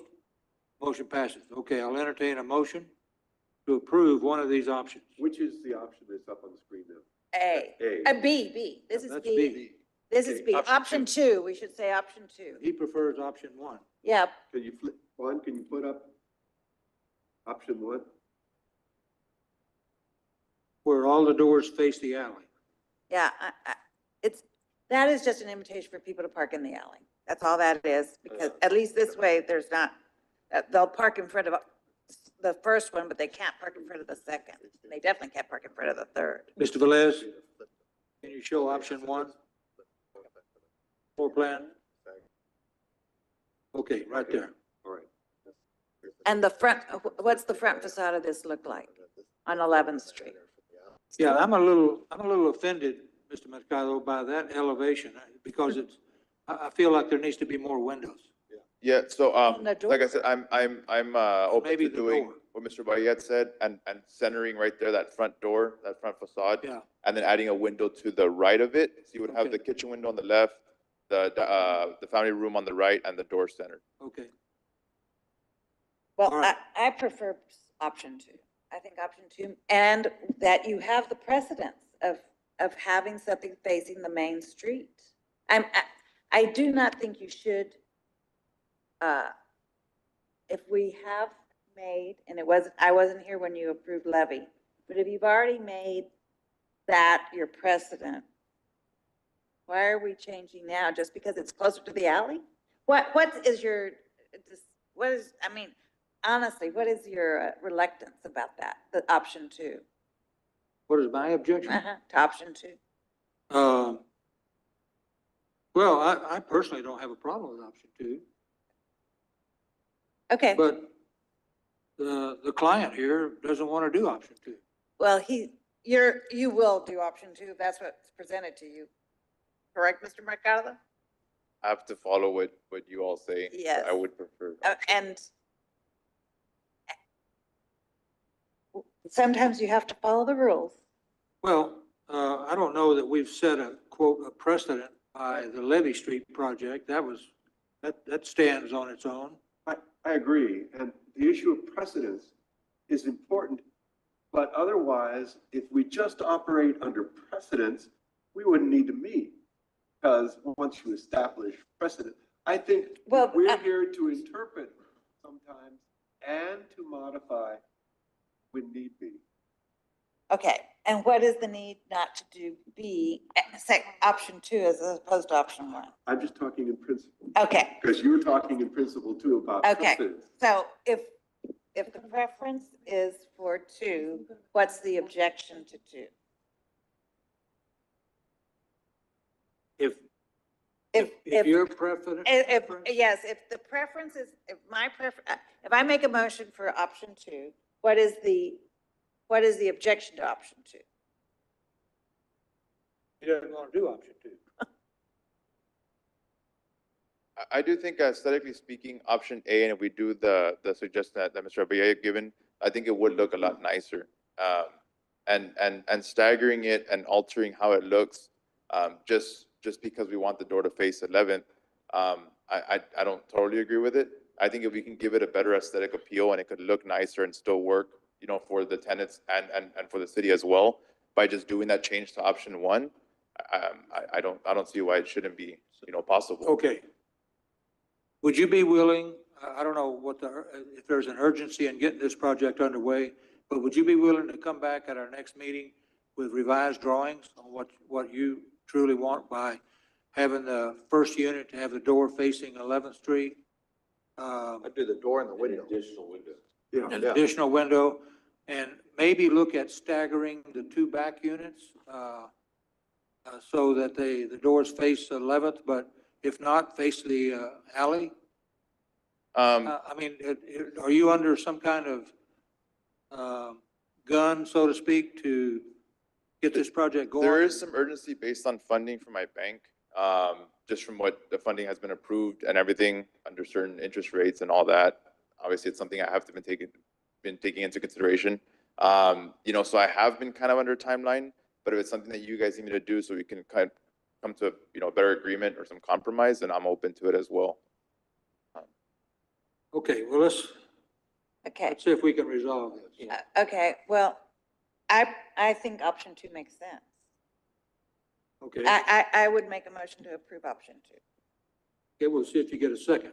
Okay, All right, there's a motion to approve option two. Is there a second? Is there a second?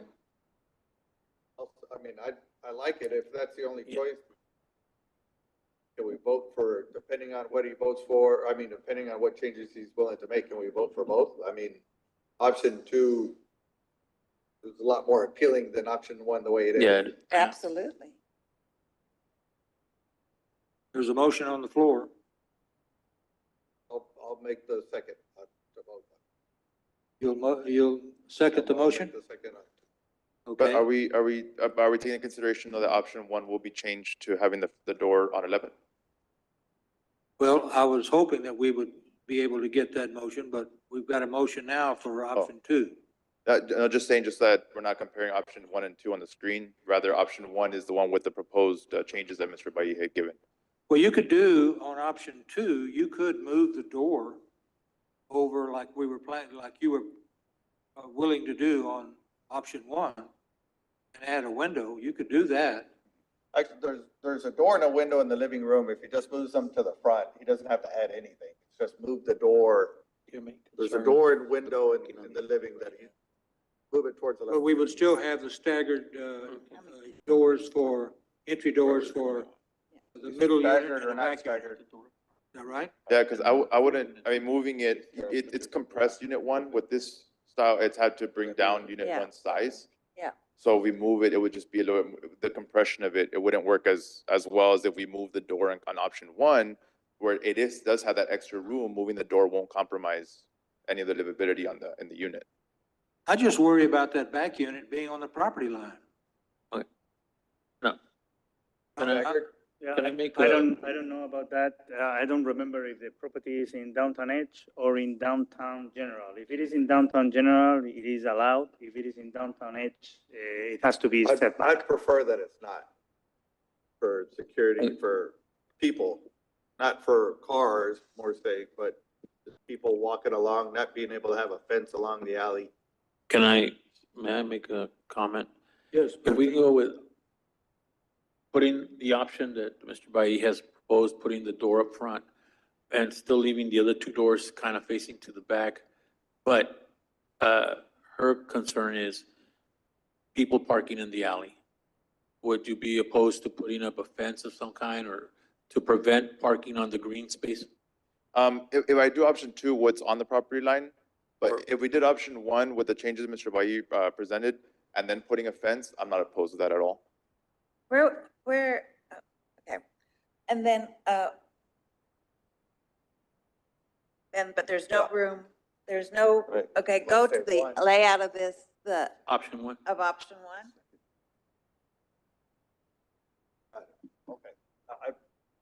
I think option one, moving the door and the window from the living room, and if he puts up a fence, it's gonna look like a single residence from 11th Street. And if he puts up a fence, they're not gonna be parking along the alley. In the middle and the back unit would face the fence. Correct. But well, it would. With We could put a gate. with a for gate for entry, them to get there. For entry, yeah. That would be an option. That would be a good option there. But put a gate so that they can be dropped off, you're saying? Yeah, so right in front of the entryway, putting a little gate, something they could close and lock. I mean, that'll also increase the security. And then where are they Move putting this door the and trash window cans? this way. Yeah, but So from the other units that are in that area, they do put the trash cans on the alleyway. You know, so on trash day, you do see all those trash cans out in the alleyway. Well, that's why I moved. And so, to- okay. They'll be on the- I still prefer it two, I didn't get a second. Yeah, we are waiting. I think that public hearing also was closed a long time ago, so. Yeah, Okay, is there a motion to you close have to public vote. hearing? no, we closed it. It's closed already. Oh, we did. We just Okay, stampeded over. okay. All right. You second it. Are you willing to withdraw your second? I'll withdraw because I want to make a motion for option one, moving the door and the window to make it look like a Would residence. you withdraw your? No, I like option two. I don't have a problem with us not agreeing on everything. That's right. That's true. You know. We don't have to agree on everything. Okay, No, we don't. I like option two better, but if, I think I can make his work all right. You have a motion? on option one, No, I'm asking you if you have a motion. or which one? For option, Option one. yes. I'll make a motion for option one to move the door and window from the family room facing 11th Street, and if you put a fence along the property line. That he was willing to. So the second and third units would be facing technically the alley, Correct. but there would be a fence along there. Right. Is that something you're agreeable to? Yeah, I could do that. Okay. Is there a second to the motion? We're doing, when, I'll moving second this that. door and a window this way. Okay, there's a motion and a second. Is there any further discussion? If not, all those in favor say aye. Okay, Sorry, would you mind if I just add one window to the dining? We're moving the window and the door that are already in the family room to 11th Street and add one more window, cost of $150. Would you be opposed to that? So aside from the window that's there, adding a third window? Go back to the floor plan. Okay, there's already a door in the window in the family room, right? Yeah. Okay, just relocate them to the front facade so you won't have any windows along the alley in that family room. So you haven't added any windows so far. You just add one window to the dining room. Yeah, so the way I'd interpreted yours and that I'm agreeing to is centering that front entryway, leaving the kitchen window there and then adding another window next to the entryway, next to that front door. So Well, essentially the window will be moved to their Be side. put in the dining room. It'll be in the dining? Yeah. Well, the door essentially would be centered Well, to the you can dining. put the door wherever you want. I was thinking that it's always nicer to put the door, whether you want to put it centered in the family room or over to one side to make it more efficient. But in Okay, essence, so you're saying put it centered, one on the right side of the entryway, putting a window in the dining and then the kitchen window? I can do that too. And a living room window. yeah, in the living room. On the 11th Street. You're gonna have, in total, you can have three windows along 11th Street and one door. Okay, there's a motion made and seconded. I have a Uh, feeling this is not going to be a Wait a minute, unanimous what you decision. mentioned a fence, the fence would be And the fence. enclose the total alley except the entries of unit B and C, that's what I understand? Yes. Okay, there's a motion and a second. No further discussion. All those in favor of the motion, Who has, say aye. who has moved on second, please? What? So Fernando is, He made the motion, door, Larry two second. windows. who moved it? Larry Larry. second. Fernando made the motion. Okay, all those in favor of the motion, say aye. Aye. Those opposed? Aye. Okay. Nay. There's one no, 4 yeses. 5. Out of 10? Yeah. Okay, motion passes. Thank Are you. you clear? Yes, sir. Not sure I am, but,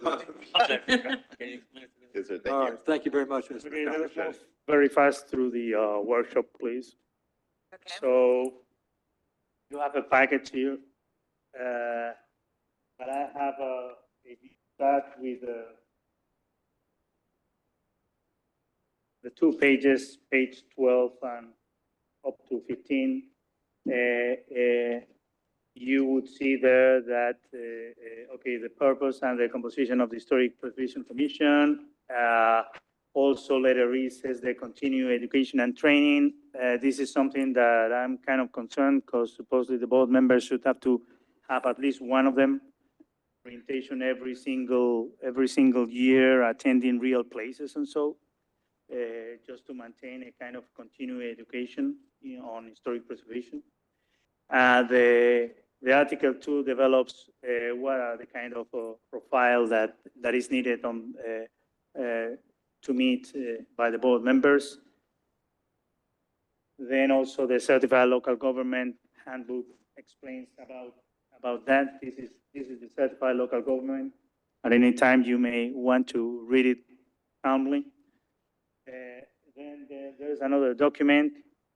That is the ordinance number 2023-1724, where it explains what is a board, who's the board liaison, or in what consists the board liaison, the church.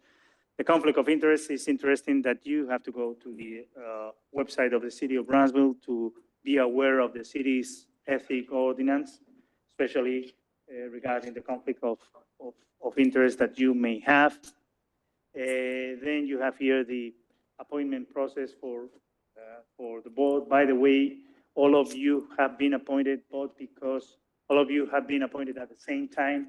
We will, in the next meeting, or I will choose, or maybe Ms. Munoz Tezon would choose with hidden papers or whatever, who of you would serve 1 year and who would serve 2 years, because we need to stagger the deadlines. And it cannot be done right now because all the board members were chosen at the same time. Some of you would be until 1 year ago, and then the others would remain 2.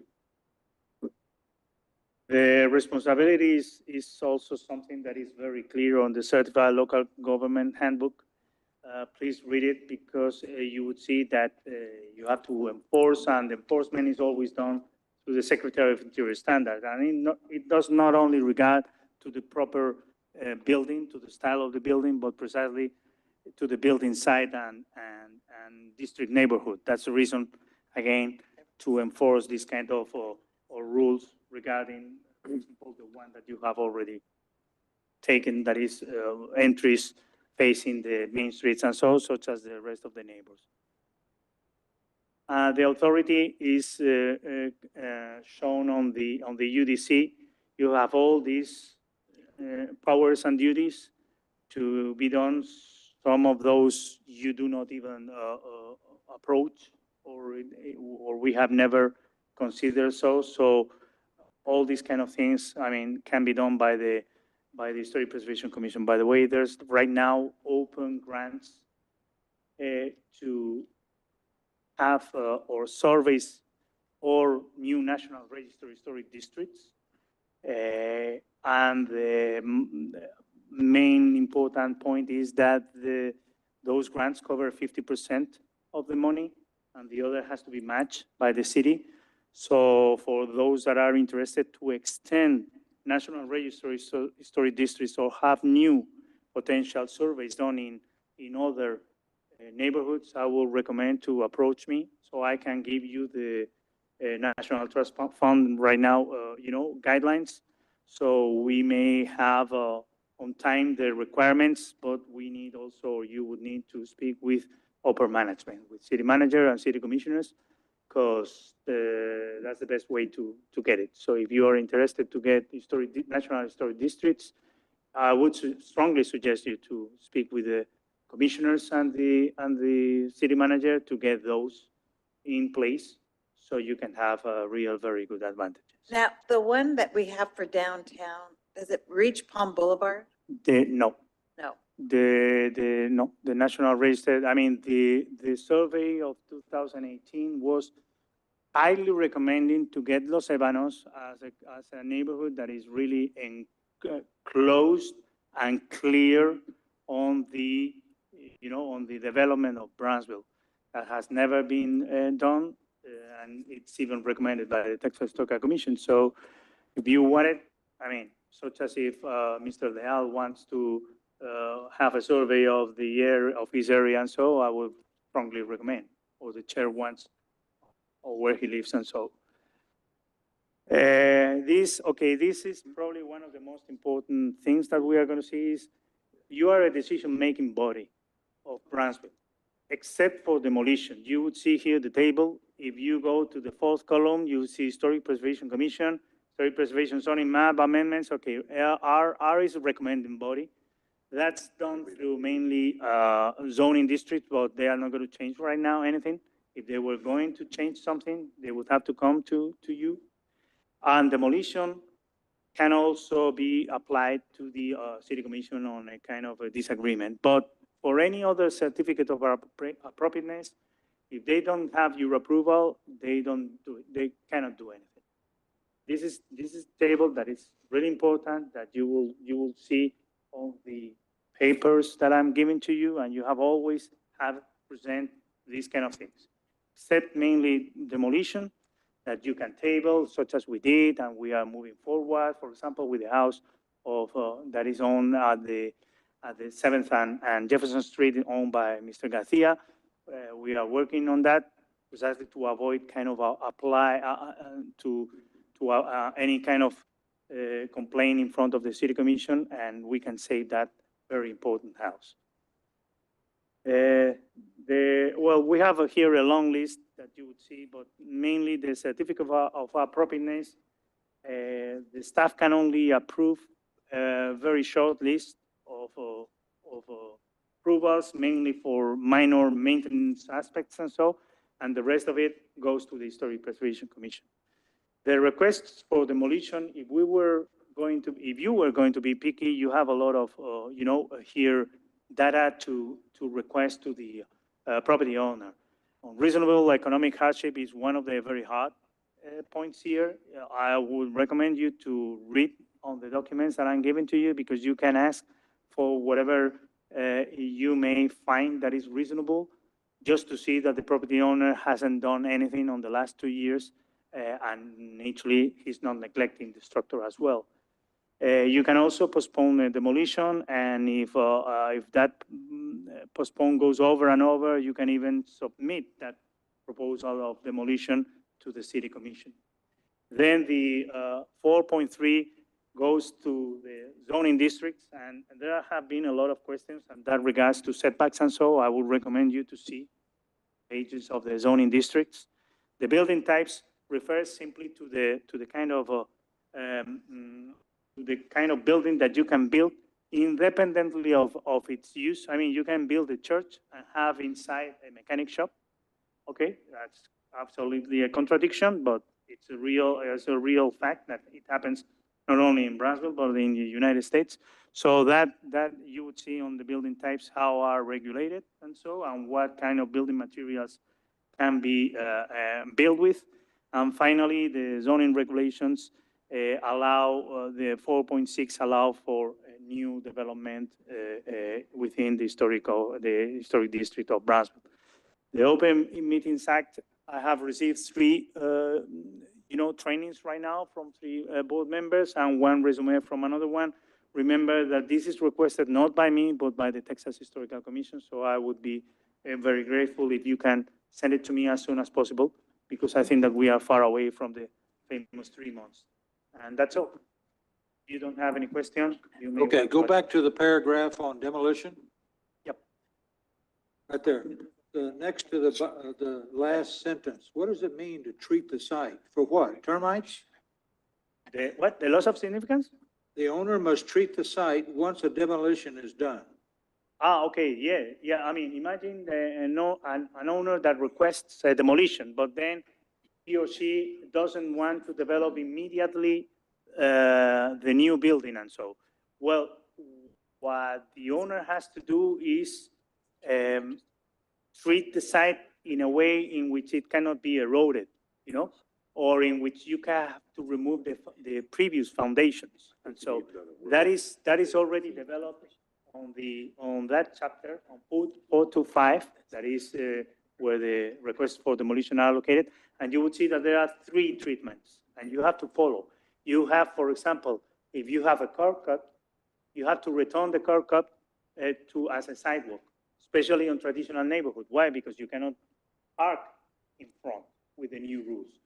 So you have to return back the original curb cut, and build a sidewalk. That's required to any residential owner that wants to develop anything in Brownsville, not only in the historic district. So they demolish it but build a sidewalk? That's right. But they have to return back the curb cut. Absolutely. So they have, let us say, they have to treat the dirt to not have dust all the way around, the erosion and so. The second is you have to remove absolutely all the foundations and so, and you have also to have a kind of watering of the. Well, I just think there needs to be more explanation there about what. No, it's already, it's explained on the 425. Okay. So you can see that, Okay. that point there. I haven't watched the video, but I'll do that this weekend and I'll get the certificate Okay. number for you. Yeah, it's only guys, it's only kind of a 1 hour of video, It's easy. They put you a number and you have to print for a certification and put the number there, and then you receive an immediate and automatic email. It's very easy. You simply have to have the patience Okay. of seeing the If- video. For those that have not watched the video, and I haven't, Larry Loft made a comment that he didn't write down that code. And when he got to the end, he needed that code again. So make sure you write that code down. Okay, yes, because when you finish, you just think the code that they put up there is finished. No, and then no. it moves on, and then you fill out the line. and You it have to says, take note. Put in the code. You have to take note of the code, otherwise you have to see it again. Okay.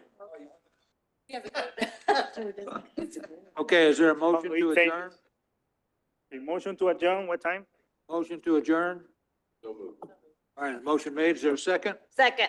Motion made, and second. Any further discussion? If not, all those in favor say aye. Aye. Those opposed? Motion passes. Thank you. No, we enjoyed this meeting too much. We need to keep going. You remember, Gee. okay, you have the cucumber,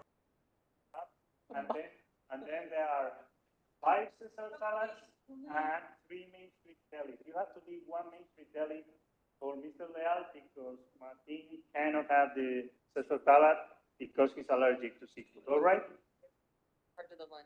I don't. Okay, there are 5 Caesar salads, 3 Main